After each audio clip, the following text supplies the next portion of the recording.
हमारे साथ हैं AIMIM यूपी के प्रदेश कार्यकारिणी सदस्य जनाब कलीम साहब। कलीम साहब, आपने राजनीति कहां से और कब शुरू की? राजनीति मैंने किसान यूनियन से शुरू की है। काफ़ी दिन किसान यूनियन में रहा, कम से कम 20 साल के ऊपर। उसके बाद नेलोपा ज्वाइन की, डॉक्टर मसूद के साथ रहा और फिर हमने प्रदेश अध्यक्ष अनूप संडा के साथ भी काम किया लोकतांत्रिक समाजवादी पार्टी में, जिसमें आज संजय सिंह राज्यसभा सदस्य है, वहीं से निकले हैं वो जी। अब मैं MIM के साथ हूँ। असदुद्दीन ओवैसी साहब की बातों को सुनकर MIM कब ज्वाइन की आपने? MIM मैं 2017 से पहले ज्वाइन किया हूँ। आपको ओवैसी साहब कैसे नेता लगते हैं? ओवैसी साहब एक ऐसे नेता हैं जिनका कोई जोड़ ही नहीं है। सारी बातें आगे खत्म हो जाती है कि उनका कोई जोड़ नहीं है। मौजूदा सियासत पर आप क्या कहना चाहते हैं? मौजूदा सियासत है ही कहाँ, पुलिस के दम पे सरकार चल रही है। राजनेता जो हैं वो अपने घरों में बैठे हुए हैं। आपके कहने का मतलब है कि प्रशासन आउट ऑफ कंट्रोल हो गया है? बिल्कुल, उसमें कोई दो राय नहीं। प्रशासन आउट ऑफ कंट्रोल है। सरकार चाहे वो प्रदेश की हो चाहे देश की हो, पूरी तरह फेल है। अग्निपथ योजना है, इसमें युवा जो है इसका लगातार विरोध कर रहा है, जबकि सरकार और इसके मंत्री कह रहे हैं कि 4 साल में युवा 20 लाख रुपए कमा लेगा। अग्निपथ योजना के बारे में जैसा कि आप देख रहे हैं न्यूज़ पर बड़ा बवाल हो रहा है, इस पर क्या कहना चाहते हैं? अग्निपथ जो है वो सेना से ताल्लुक़ रखती है ना। हाँ। तो सेना में अगर 4 साल के लिए कोई जाएगा और 4 साल बाद वो वहाँ से 20-25 लाख लेकर वापस तो आ सकता है, लेकिन उसके बाद वो बेरोजगार ही तो होगा।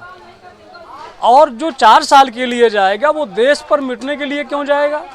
जब उसे मालूम है कि मैं 4 साल में निकाल दिया जाऊंगा, तो इससे तो करप्शन बढ़ेगा ना। जो लोग अंडर ऑफ ट्रेनिंग रहकर 6 साल पूरी तरह जो है वो मिलिट्री की ट्रेनिंग किए रहेंगे और 4 साल बाद वो निकाल दिए जाएंगे, तो उनका तो गलत लोग भी इस्तेमाल कर सकते हैं। जो तमाम तंजीमें, तमाम कमेटियां, तमाम जो है देश के खिलाफ काम करने वाले लोग हैं, उनका डिप्लोमा देखकर और उनसे तो देश के खिलाफ भी काम ले सकते हैं।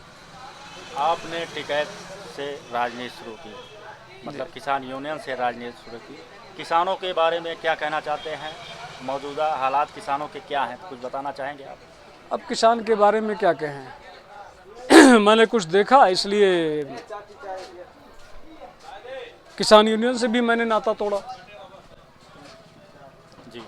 और किसान को तो सिर्फ बेवकूफ़ बनाने वाली बात है, चाहे वो किसान यूनियन हो और चाहे वो प्रदेश और केंद्र की सरकार हो, बेवकूफ़ बना रही है। जैसे हमारा चैनल मजदूर न्यूज़ नाम से है, मैं प्रमुखता से मजदूरों की आवाज़ उठाता हूँ। मजदूरों के बारे में क्या कहना चाहेंगे आप? मजदूर जो है इस देश का भविष्य है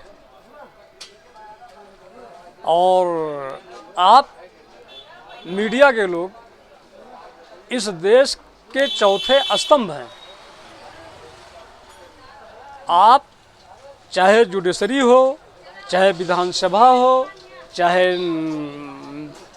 पुलिस विभाग हो, तमाम एजेंसियां, सबसे आपका ताल्लुक है और हर किसी से आप सवाल कर सकते हैं। यूट्यूब चैनल है, छोटा सा चैनल। अरे वो छोटा नहीं, जब कोई आवाज़ जो होती है वो एक चिंगारी ही आग लगाती है। तो आपका छोटा सा चैनल से मतलब नहीं है, आपकी आवाज़ देश विदेश में जा रही है, ये सबसे बड़ी बात है।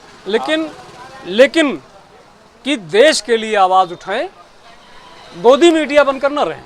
आप प्रदेश कार्यकारिणी सदस्य हैं AIMIM के, देश के लिए, प्रदेश के लिए क्या करना चाहते हैं? मैं और मेरी पार्टी का साफ सा मतलब है, जिसकी जितनी संख्या बाहरी उसकी उतनी हिस्सेदारी। ये हमारे देश का संविधान है और हमारे देश के संविधान को हमारे बैरिस्टर असदुद्दीन ओवैसी, प्रदेश किसी प्रदेश का लीडर हो, शौकत साहब हो, कलीम हफीजुल्लाह साहब हो, कोई भी हो, जो जहाँ तक हमारा ऑर्गेनाइजेशन है वो सारे लोग बैरिस्टर साहब को फॉलो करते हैं, देश के संविधान को फॉलो करते हैं, और बैरिस्टर साहब कहीं संविधान के दायरे के बाहर नहीं बोलते हैं। और ये भी मैं बता दूं कि तमाम गोदी मीडिया, तमाम यूट्यूब के तमाम चैनलों द्वारा ये आवाज़ उठाई जाती है कि आप भड़काऊ भाईजान हैं, लेकिन आज तक किसी ने ये साबित नहीं किया कि असदुद्दीन ओवैसी ने कौन सा भड़काऊ भाषण दिया है, कोई साबित नहीं कर पाया।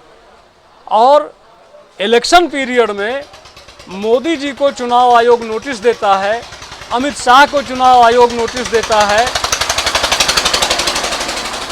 राहुल और सोनिया को चुनाव आयोग नोटिस देता है, लेकिन हमारे लीडर को, हमारे बैरिस्टर असदुद्दीन ओवैसी साहब को चुनाव आयोग ने आज तक नोटिस नहीं दी। क्या चुनाव आयोग भी उनके हाथों बिका हुआ है? देश को क्या संदेश देना चाहते हैं इस चैनल के माध्यम से, देश को, प्रदेश को, या अपने क्षेत्रवासियों को क्या संदेश देना चाहते हैं? मैं क्षेत्रवासी से लेकर प्रदेश और देश के लोगों को सिर्फ आपके चैनल के माध्यम से ये कहना चाहता हूँ कि देश इस वक्त विकट स्थिति में है, बुरी हालात में है, और देश के युवा को अब जागना चाहिए, और जो संविधान के दायरे में बात करता हो, जो संविधान की बात करता हो, उसके साथ चलकर देश को मजबूती देना चाहिए। हर शुक्रवार यानी कि जुमा के दिन जो आपका जुमा पड़ता है, उसमें देख रहा हूँ कि शासन प्रशासन बहुत टाइट रहता है। एक मुसलमानों में मायूसी रहती है, तनाव जैसी स्थिति बनी हुई है। और जैसे अभी खबर आई कि भाजपा के प्रवक्ताओं द्वारा रसूल की शान में गुस्ताखी की गई, उस पर आप क्या कहना चाहते हैं? मुसलमानों को क्या मैसेज देना चाहते हैं? देश की आवाम को क्या संदेश देना चाहते हैं? बहुत सीधी साफ सी बात है कि अल्लाह के रसूल नबी करीम सल्लल्लाहु अलैहि वसल्लम सिर्फ मुसलमानों के लिए रहमत नहीं है, आप रहमतुल लिल आलमीन हैं, और आप सारे आलम के रहमत हैं। एक मुसलमानों के लिए नहीं है। जो लोग नहीं समझ सकते, जो लोग जिन्हें मालूम नहीं है, वो तो ऐसी बातें करेंगे ही। हमारी सबसे बड़ी किताब कुरान है।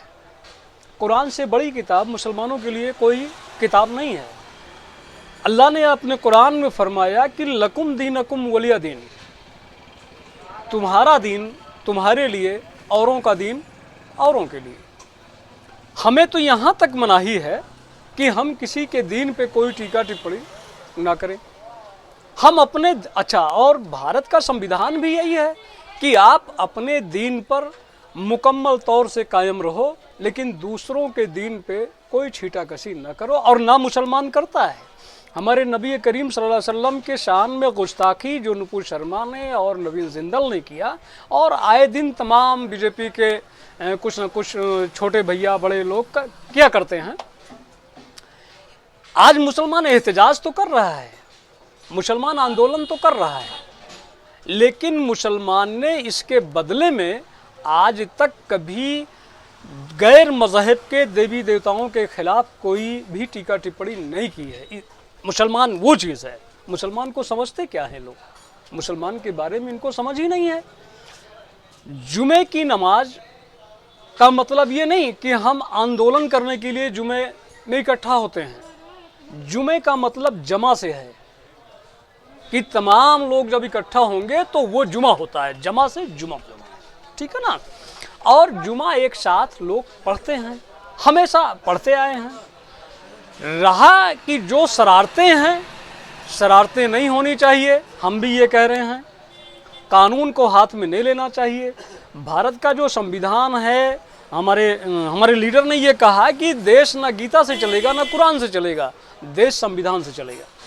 ये हमारे लीडर ने बार बार कहा, और हमारा ही लीडर भड़काऊ कहा जाता है, भड़काऊ भाईजान कहा जाता है। और जो लोग देश के गद्दारों को गोली मारो और फिर जब ये नुपुर शर्मा वगैरह जो कह रही हैं वो उसमें कौन सी बड़ी दिक्कत है भाई? जब हम जिस पार्टी में है उस वो पार्टी सरकार में है और प्रधानमंत्री ही हमारे जो हैं वो कहते हैं कि हम कपड़ों से कौम की पहचान कर लेते हैं।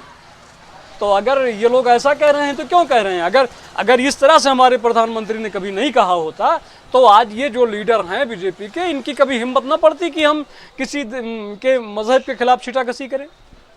मुसलमानों को क्या संदेश देना चाहते हैं? मुसलमान को मैं बिल्कुल संदेश वही देना चाहता हूँ जो मेरे लीडर असदुद्दीन ओवैसी साहब, जनाब शौकत साहब प्रदेश के हमारे अगुआ दे रहे हैं।